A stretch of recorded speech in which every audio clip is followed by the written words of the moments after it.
Veronica Vargas Stidvent is the Chancellor at WGU Texas, a nonprofit online university established by the state of Texas through a partnership with the nationally recognized Western Governors University. It's good to have you with us. Thank you so much for having me. It's a pleasure. We have this poll that we're going to discuss in a moment that deals with higher education in terms of Texas. But remind us about WGU Texas and the affiliation with the state and the mission of the university. Yes, so WGU Texas is a nonprofit online university, and we've been in Texas now for almost 4 years. And our mission, as you mentioned, we're a mission-based organization, is to provide high-quality, affordable access to higher education for Texas residents. And that's all we do. That's what we focus on. We're student-centered, and we're committed to that vision. So why commission this poll? Well, at WGU, we're very interested in data, and we are always looking to improve, and we're looking to measure what we're doing. And so part of the reason for this poll was to see, are we in line with Texans? Are we doing what the state needs? And to get a sense and make sure that we're aligned with the goals and objectives of Texans in the state. Okay, with the fear of almost giving away the ending of a book here, I'm going to say as we look at some of these numbers, it reflects change, right, in terms of who is a college student. So let's start with what part of the polling data shows, and we'll reveal it one at a time here. These are obstacles to obtaining a degree, and cost. 76% of those surveyed said that was the biggie, right? That's a big one. That's a big one. And that's not surprising, too, right? So I think the surprise in the poll was not that cost was such a concern, but that people still want higher education despite concerns about cost. And so they're having this obstacle, but despite that obstacle, they still view higher education as very, very valuable. Something they need to do. So the next obstacle that was family, 71%, and this starts to get to this whole idea of change, of who is a college student, right?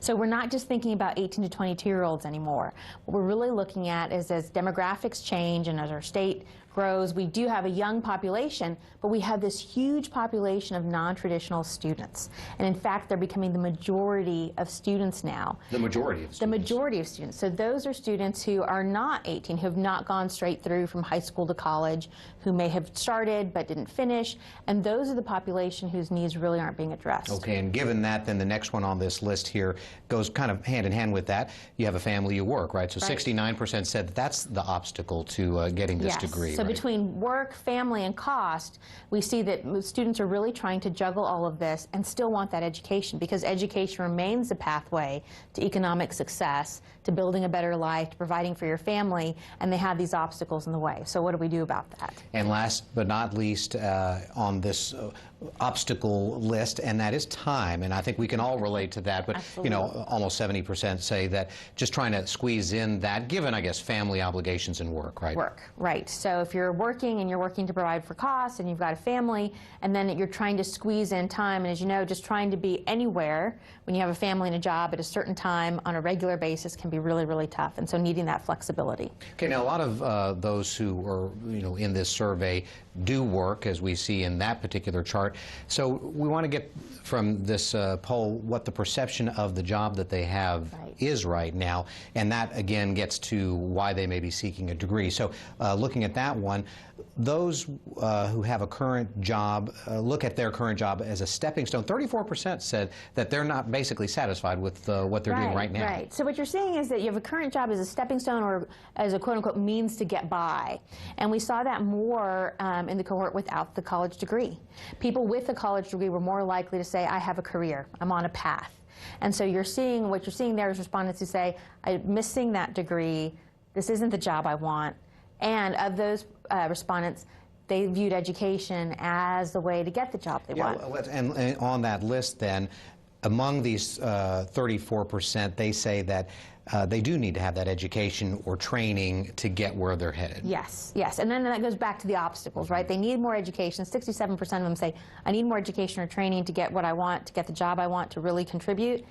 And then, but cost, family, work sometimes get in the way. And last thing on this, this is kind of a statement as part of the poll. More than half have no plans. This is the overall, everybody that was surveyed. More than half have no plans to return to school. What does this say? So this is all Texans. More than half have no plans to return to school. That includes that cohort that needs that education.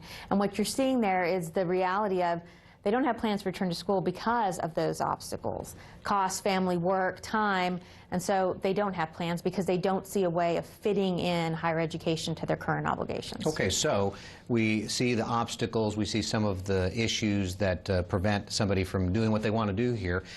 What's the solution?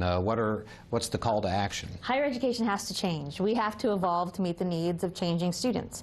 And so at WGU Texas, we feel strongly that we're part of that solution, and we know that lots of other institutions are also adopting similar models and looking to evolve in that same way.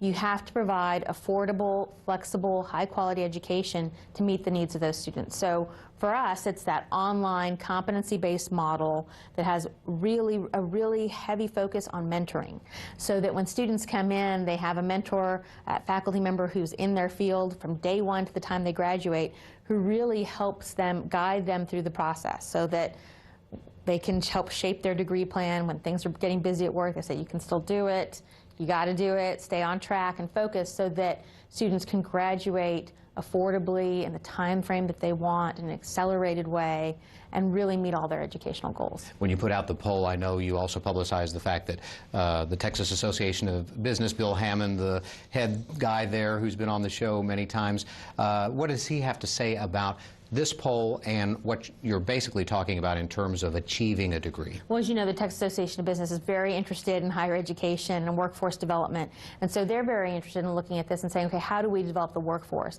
And as you can see, people who aren't in the jobs they want, who are underskilled, they need that pathway to higher education. So this is a really important part for workforce development as a state and as an economy on sort of that macro level. In addition to that, students achieving their individual dreams, if you add that all up, it means a much more successful Texas. All right. Chancellor Stidvent, thank you very much for sharing the poll with us. We appreciate it. And we're back with more Capital Tonight after the break.